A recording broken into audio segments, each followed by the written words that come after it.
Well, Big 12 took care of business, my friends. Today, BYU, Texas Tech both win. They're headed to the Big 12 championship game. And no matter what happens, the Big 12 has made a market improvement from last season because any way you slice this thing, right now, the Big 12 is in a really good position to either get two teams into the college football playoff or get a team with a bye in the college football playoff into that top four. And it's tough to see a path where at least one of those does not happen. Now, your best case scenario for the league obviously is to get both.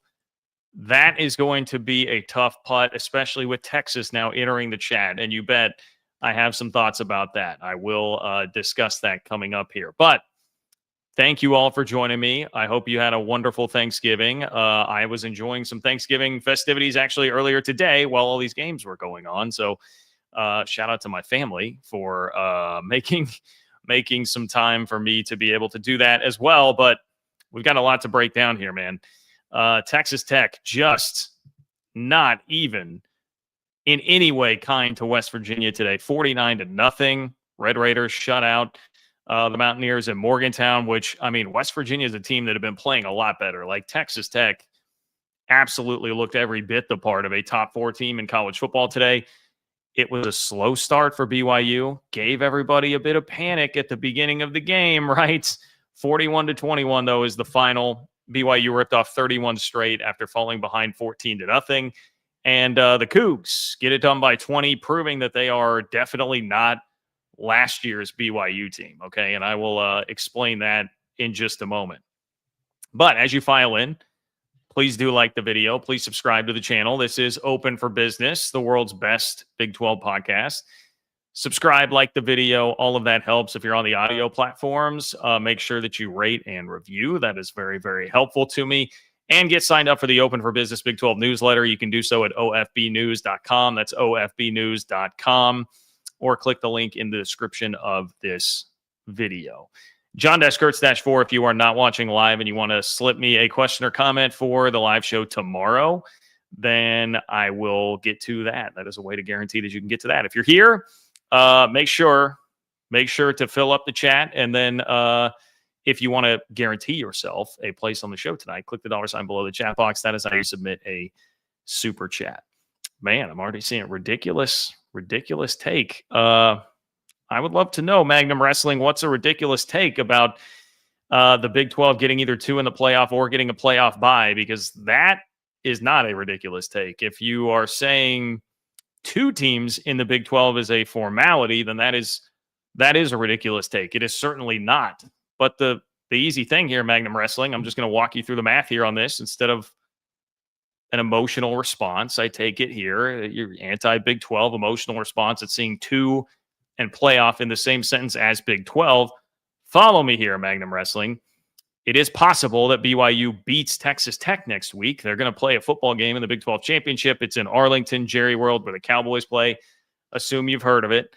And if BYU wins, in that scenario, the Big 12 is getting two teams in the playoff, I think, in all overwhelming likelihood. Texas Tech is going to be probably number 4 in the playoff rankings that come out here. In the penultimate playoff rankings, is Texas Tech going to drop 7 spots out of the field if they lose? Even if, I guess, we're going down to 10, they're going to drop over 6 spots out of the field if they lose to BYU next week. I think that's very, very unlikely. And this is kind of the thesis for what I want to talk about today here. It's that with BYU and Texas Tech both winning, you have put yourself in a really advantageous position where if there is a crazy upset next week and BYU does find a way to spring the upset, which I'm with you, seems unlikely based on what we saw happen the first time these two teams played, but crazier things have happened. I don't think Texas Tech is falling out. And then you are going to have two teams in. And I know BYU fans took a lot of offense to Reese Davis calling BYU a bid stealer the other day, but that is the scenario where you would have that happen. Like it or not, whether or not that should be the case or not, because BYU probably should be getting an at-large anyway, even if they do lose to Texas Tech. That's kind of the point there. But if they were to win, they're probably not going to be in the field otherwise, so they would be quite literally stealing a bid from somebody, whether that's Texas, Miami, from somebody. They would be taking a bid if that were to happen. And then if that doesn't happen, and as expected, Texas Tech wins next week, they'll be a heavy favorite. If they just go ahead and roll through and win, well, then you're going to have a top 4 team. You're going to have a team with a playoff bye. And if you would have gone into the year telling me that the Big 12 would be sitting here on November 29th, knowing that in all overwhelming likelihood, they will either be a 2-bid league or they will be getting a playoff bye, I would say big time win for the league. Plus, I don't know what Utah will wind up after a sluggish performance yesterday, but they're going to be a top 15 team. So you would wind up with 3 teams in the top 15. Maybe if BYU gets blown out, they will fall below 15. I suppose that is possible, but probably 3 teams in the top 15, either a 2-bid league or a team with a bye. That's market progress for this conference. And I know, some of the haters here, like Magnum Wrestling, could come in and say whatever they want about the league. It is market progress from where you were at last year, where, in mid to late November, the conversation was about, can the Big 12 even get its champion in? Or are there going to be 2 G5 champions that get in above the league? That is absolutely measured market progress from where things were at last year. So Brett Yormark and the league have to be very happy about that overall. Now, I will talk more later on about the odds that you do actually have 2 teams in if BYU were to lose. Basically, BYU's at-large case. The Utah at-large case, that is done. We don't need to talk about that. Big 12 championship game has been set since last night, so Utah can't get in that way. Great season for the Utes. Unbelievable bounce back year after the 5-7 campaign last year. They stuck with Kyle Whittingham. It worked out very well. If this is it for him, really impressive last act for him to get to 10-2, but they're not going to make the playoff. So we're talking about BYU's at-large case. It's becoming more complicated. Miami winning in blowout fashion today. Texas beating Texas A&M, which was pretty predictable. That now we're going to have that crazy debate and a bunch of noise about Texas here. But to talk about the games today, real quickly, and by the way, that is why Texas Tech is likely to be the number 4 team in the playoff rankings coming up on Tuesday. Is obviously you had the loss from Texas A&M, who now the noise will get louder about Texas A&M's schedule that it played, right? They played everybody in the bottom half of the SEC standings until getting Texas, and then they go lose to Texas. And, it was relatively close, but Texas, had a pretty firm grip on that game in the second half. So Texas A&M, now there are a lot of questions raised about just how strong is this team exactly. I do not think that they are going to stay in the top 4. BYU, though. BYU played a more interesting game today. Texas Tech made quick work. If you watch that game, you're like, okay, yeah, that definitely looks like one of the top 4 teams in the country. BYU fell behind 14-0, and that starts getting you thinking about all these disaster scenarios here. Okay, what do we make of this? BYU down 14-0 at home with everything on the line, at least as far as an at-large berth, right? There's a lot to play for still for BYU because you do have an at-large opportunity there. It's not just about winning the Big 12 championship game next week. And maybe that was some of it, that they already had the Big 12 championship appearance wrapped up and they knew that.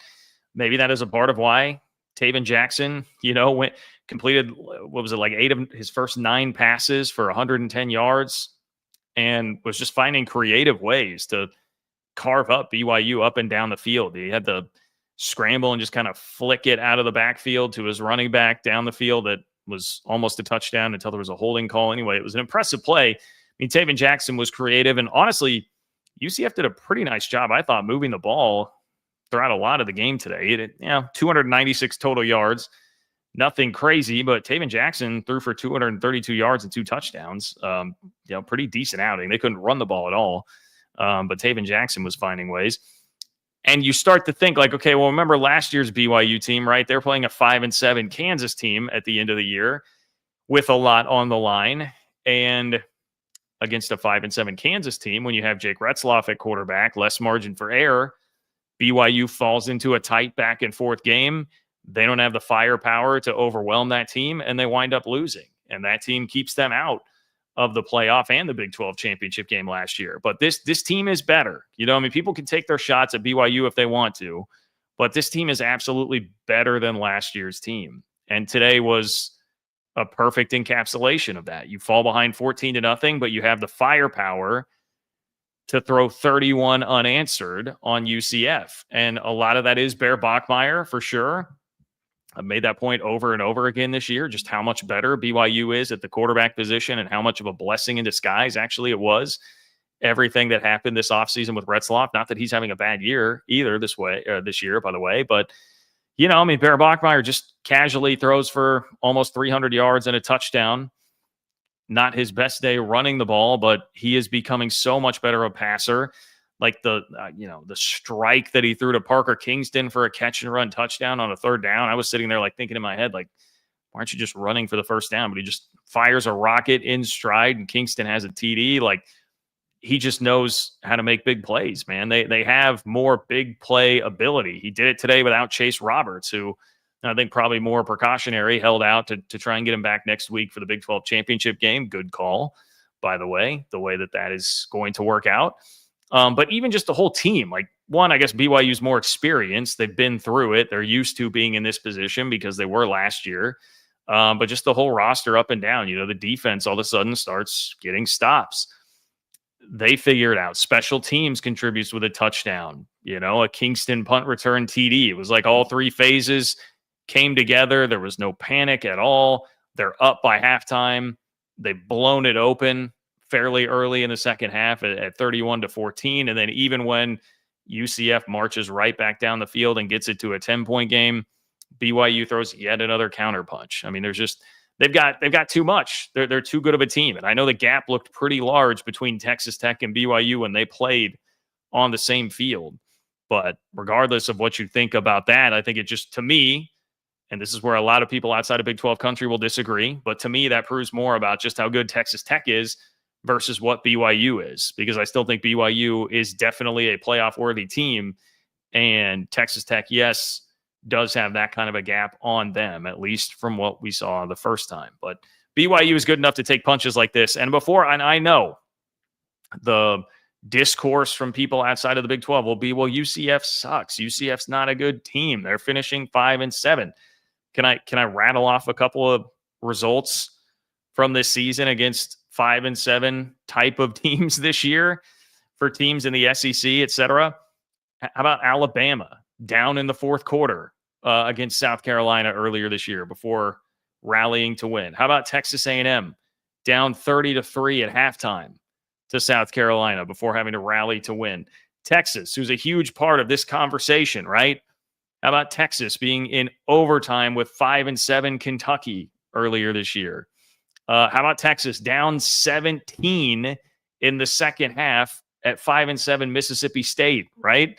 So anybody who's thinking about using the 14-point hole that BYU dug itself against UCF better be careful about that, because those are other 5-7 teams, that these teams that are all going to be in this same conversation about who gets the last couple of at-large playoff spots. All of those same teams had very, very similar struggles here. And don't sleep on the fact, SEC country loves to do this. Hey, look at how this win has aged. That Arizona win on the road for BYU has aged like a fine wine. Arizona wins the Territorial Cup. They finish 9-3. That win looks great. That's going to be a top 25 win, maybe a top 20 win. Depending on how much Arizona moves up, they'll probably wind up like 21st or 22nd, I think, in the playoff rankings this week. So you'll have a win over like 13 or 14 in Utah, and then you'll have a road win at like 21 or 22 for BYU. That gives a little extra juice to the resume here. So I'm not here to listen to anybody talking about a slow start today against UCF, because BYU had the firepower to come back, pop them, and win by 20. And I'm even seeing, I'll get to the super chats in a moment, guys, but I just see this real quick.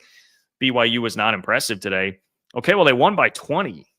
And again, Texas playing a 5-7 team on the road twice, down by 17, rallies to win, farts around 16-13 in overtime against Kentucky, another one of those teams. Like, guys, it doesn't always look super pretty, and the result isn't always super pretty, even for teams that we deem to be pretty good right now. And BYU won by 20 while not looking all that good today. So I want to drive that point home. To me, that's the sign of a good team.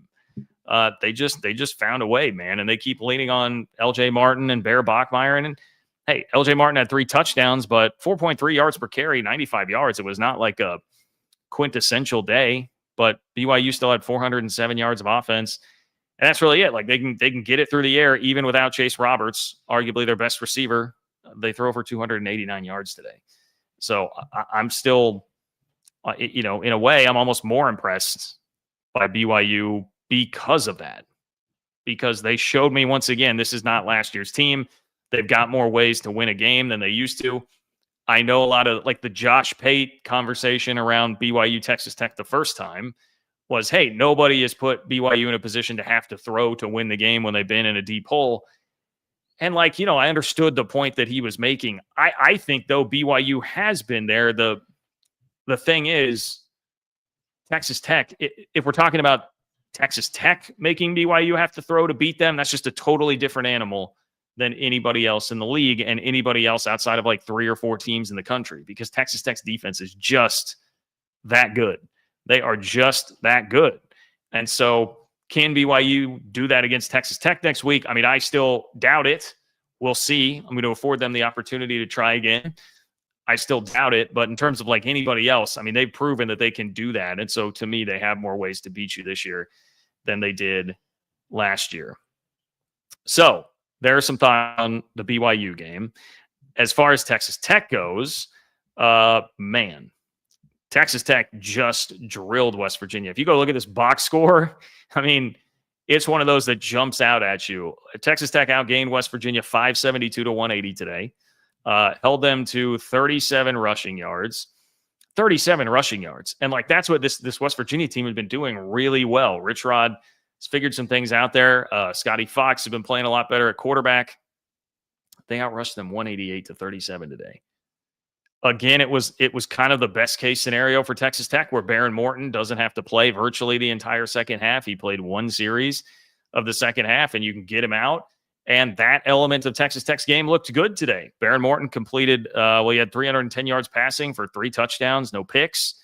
I like that. Like to see what that looked like. He took a couple of shots at the beginning of the game, which you don't like to see, but he's only the last couple of games, he's played like 1 full game in the last 2 for Texas Tech, which takes some of the wear and tear off him as he continues to deal with this hairline fracture that he has, and it's just going to be a thing the rest of the year. But you just want to, 1, buy him the rest, and then 2, just not put him in harm's way to take more hits and cause potentially more issues with whatever it is that's going to be hampering his foot this year. So save him for the Big 12 championship game as much as you can, and then the college football playoff. Because if this goes where Texas Tech wants it to, the season's going to be going for a long time. Now, here's another thing. If you go win the Big 12 championship game next week, you're probably finishing as a top 4 seed. Then you get a little extra break, right? You get a bye. That's even more extra rest time there for Baron Morton's foot. Now, again, with a hairline fracture, I'm no doctor. I would assume it takes long enough to heal that maybe that doesn't even make that much of a difference, but it is something that I will at least float out there. I know, speaking of injuries, Texas Tech fans, and I saw some of you guys in the chat talking about the David Bailey thing. David Bailey didn't play in the second half. I saw Don Williams saying that the Tech radio broadcast reported it was much more like precautionary, which would make sense. I mean, it was 28-0 at halftime. There's no reason to push him at all if you don't have to, but I get how that's potentially a little bit concerning. Even then, I mean, the way Texas Tech just manhandled BYU last time, these could be famous last words. I don't mean this to be offensive to BYU, but you could probably get away without having him play or not having him play at 100% against BYU next week. I don't think I would totally wreck the game, but it obviously, I mean, he's a guy that's getting some Heisman talk. He was number 10 in the On3 Heisman poll this past week. He is one of the best players in the country, no doubt. Jacob Rodriguez, I know, was a little gimpy at one point, like early in the first half, but seemed like he was okay. Though he threw an interception today, guys. Jacob Rodriguez, can we really keep Jacob Rodriguez in the Heisman conversation if he's out here throwing interceptions? Got to get that passer rating up, man. It's all about the quarterbacks for the Heisman. Jacob Rodriguez got to get that passer rating up. I mean, in all seriousness, it does. I mean, Tech clearly is intent on using this as like a real package. And honestly, guys, remember what I said a couple of weeks ago? This dawned on me. It was not the interception, but earlier in the game when Texas Tech was using Jacob Rodriguez in that package, I was like, hey, this actually, if this is going to be a thing, because he had a touchdown run, like I said, one of the issues Tech is having in the red zone is just that they don't have the threat of the quarterback run game, right?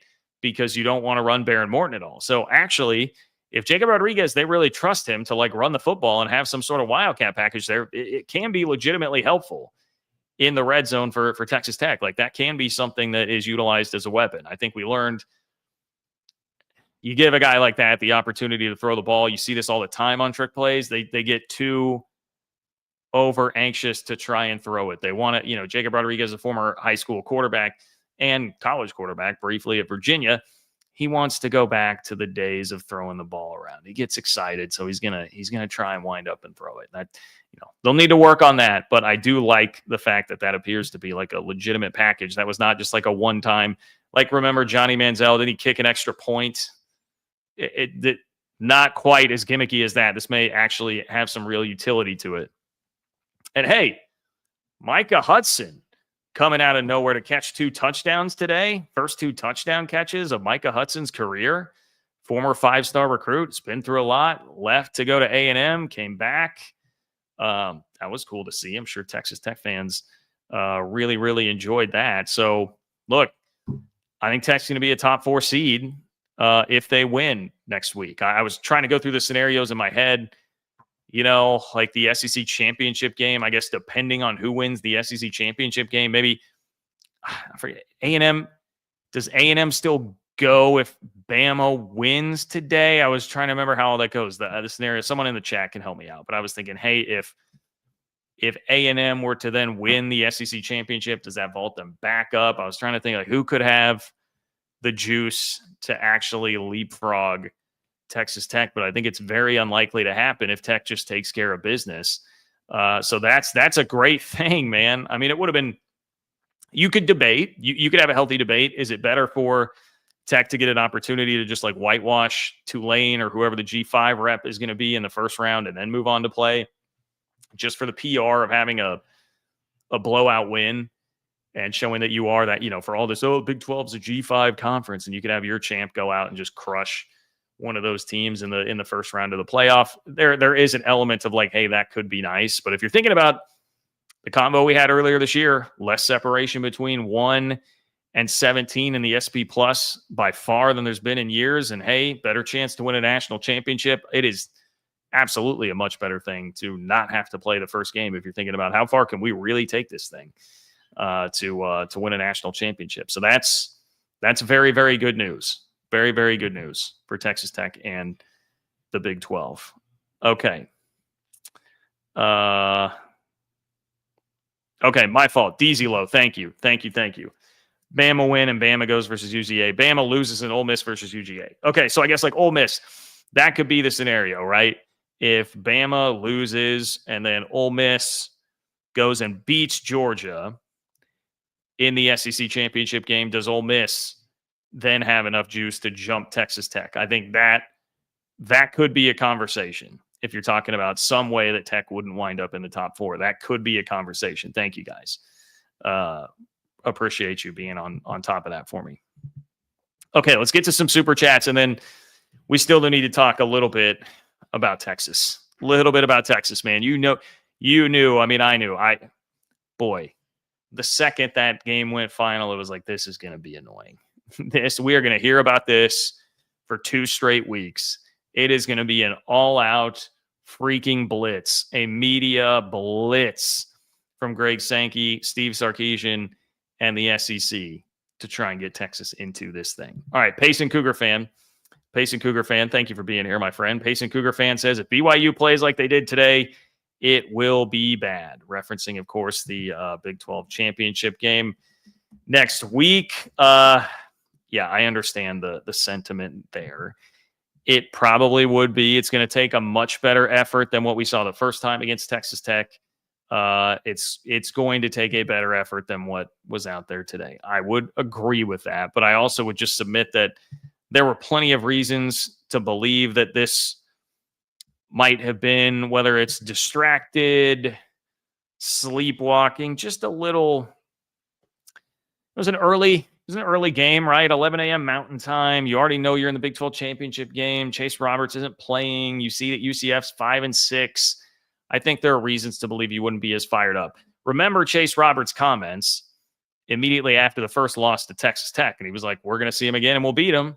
Like, these guys are going to be dialed in and fired up. I think you're going to get their absolute best effort coming up this week. So I think I'm confident you'll get a better effort from BYU. Whether or not that means the result will be any different, I don't know. But I'm confident you'll get a better effort from BYU next week.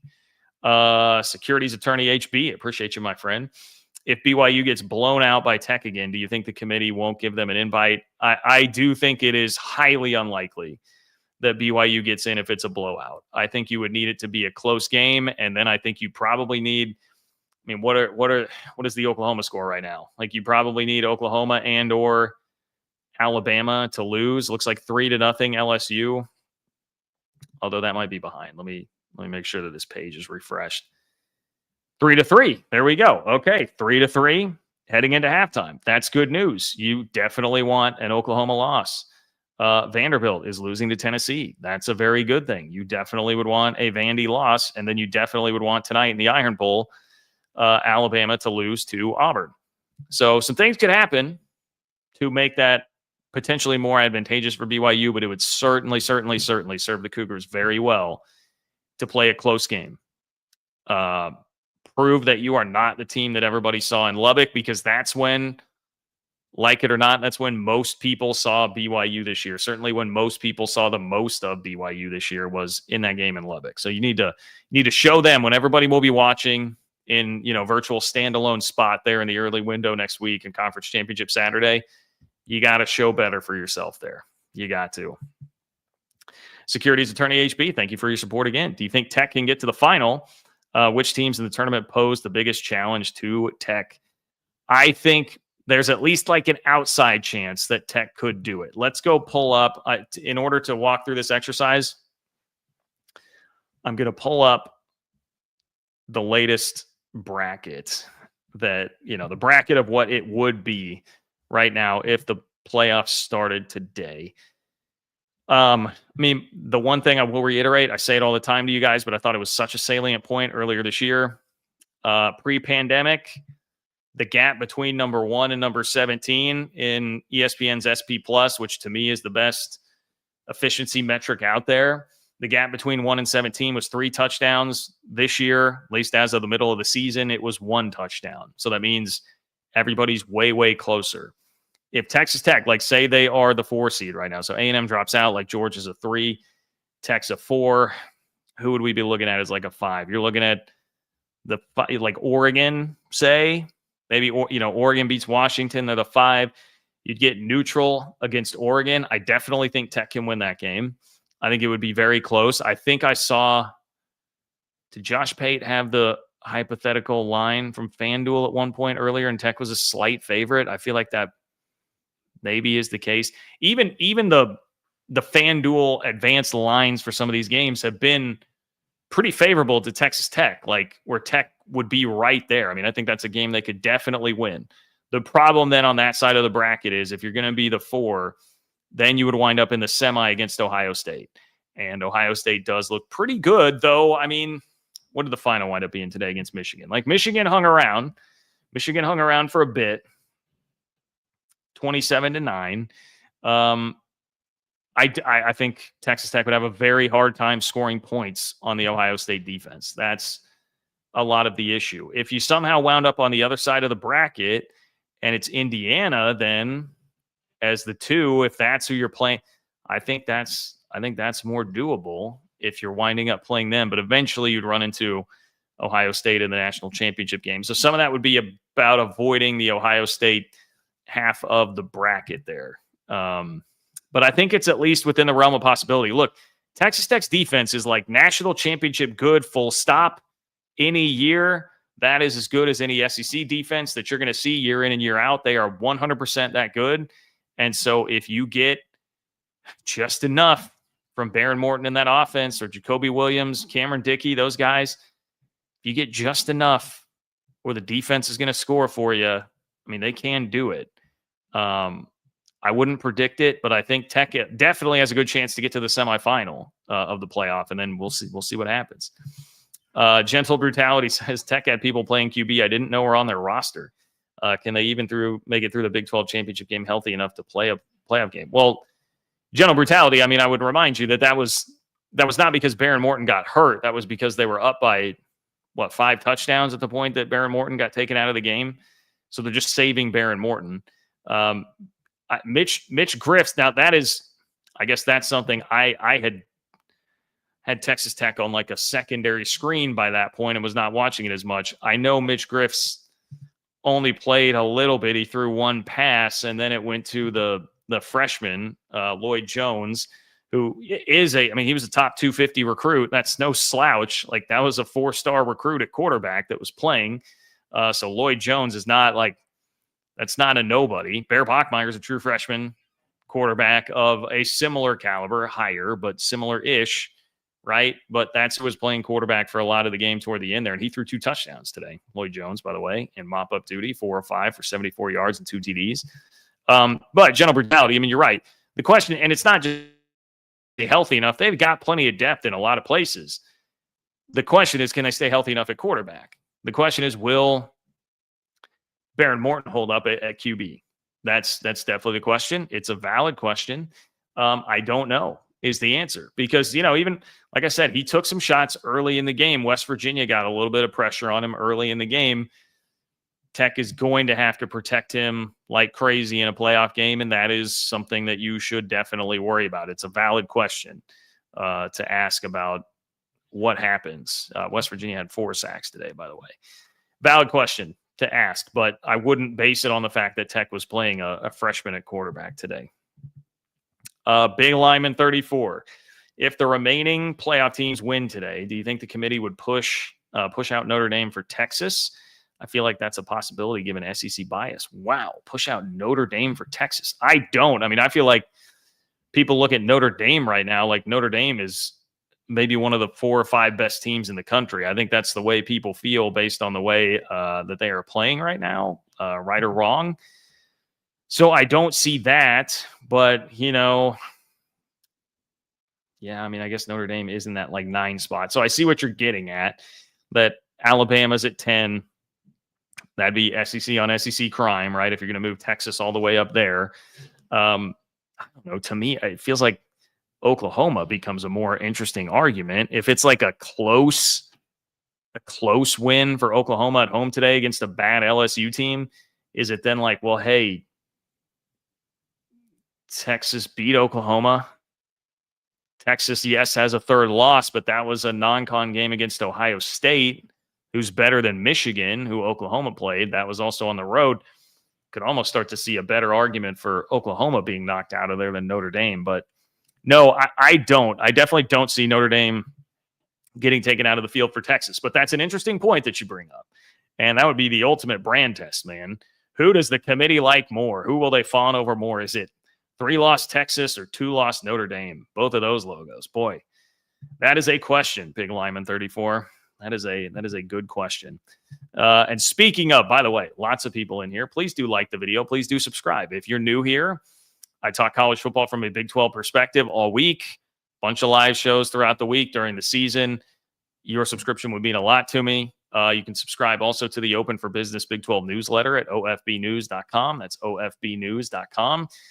5,400 plus Big 12 fan subscribers. You get it to your inbox twice a week for free, and appreciate everybody who does that. If you're listening on audio platforms, rate and review. All of that stuff does really, really help a lot. Yeah, the Texas thing, we can close on that because this will be an issue. Like, what I fear the most is like a BYU close loss. Like, they're very competitive with Texas Tech. They look good. And then they lose that game and they're sitting there at 11-2. And it's going to come down to like, hey, let's throw in somebody loses, Oklahoma or Alabama loses to make it interesting. And so then BYU like really is in the mix for one of those last spots. And it's going to be 3-loss Texas, who I do understand the point that they're making. Hey, we played at Ohio State. Why did we do that? If we had just played even if we had played like Michigan again, like Oklahoma did at home, a much more handleable team, and we're sitting here with 2 losses, like we'd probably be in this thing right now with wins over Oklahoma and Texas A&M on our ledger this year. Like we would probably be in this thing. I get the point that they're making. But they do also have 3 losses, and it's hard for me to give them as much benefit of the doubt when one of the losses was to Florida. They were down by 17 in the second half at Mississippi State, and they went to overtime with 5-7 Kentucky. You do lose some benefit of the doubt there. And man, it's just here's my ultimate thought on all of this. Obviously, I will fight for BYU and defend BYU's resume in that scenario, but it's just going to be, it is the most nauseating possible thing because we saw, I mean, last year, the SEC did not have nearly as much of a case as I think even Texas does at this point for those teams that got left out just on the outside looking in. And dude, you would have thought the world was ending in SEC country. We got a media blitz, a media assault. Sankey was talking about it all offseason. He proposed new metrics for the committee to be considering when they're choosing teams, right? I mean, that dominated the entire offseason, dominated it. And if it's Texas that's getting left out after beating a top 5 team at the end of the year, it's like the peak maximum brand. I know that last year Alabama was a part of that, but I would argue that like that Texas brand, even more so in terms of just the hubris and how much whining is going to come out of everybody in the SEC. It's going to be a huge story. I mean, you'll have people in SEC country, I'm sure, saying, well, at this point, like we should just go do our own thing. I did think it was interesting. I saw somebody saying maybe it gets, I think it was Coos, shout out to my guy Coos, subscribe to Coos' Corner, said maybe it'll be a situation where the SEC rethinks auto bids. Interesting thought. I think part of that is like, if they still get 4, that wouldn't necessarily have changed the calculus all that much, but maybe it would if they're thinking like, hey, it's a risk. We could have even Texas getting left out, right? We could have even Texas getting left out in a scenario where we feel like they should be in. Maybe that does make them reconsider. I just think it'll take us to another crazy discourse, and maybe it leads to some kind of brash, crazy, irrational action from the SEC and or Big Ten in the aftermath of this. Like Texas is a brand big enough. When you combine it being an SEC team with it being Texas, it's a big enough thing that could turn into a much bigger story. How about this for a take, man? Sure looked like Texas Tech could beat either Texas or Texas A&M. Watching the 2 teams that I watched last night, it sure looked like the Red Raiders could beat either one of those teams. You know, I know Tech fans were firing that off. I don't even think that was just trolling. I think that seems fairly legit to me, that looks like something that could actually happen. So anyway, it's going to be a wild ride, and yeah, we'll see how everything plays out. I'm catching up on the chat here real quick. I saw the real Will. Oregon, Oklahoma, and Alabama losses guarantees another Big 12 team, as well as BYU lost to Texas Tech, guaranteed them. Like, okay, so you're asking if Oregon, Oklahoma, and Alabama all lose. Well, it doesn't look like Oregon's going to lose, first of all. I don't even know if an Oregon loss would knock them out of the field.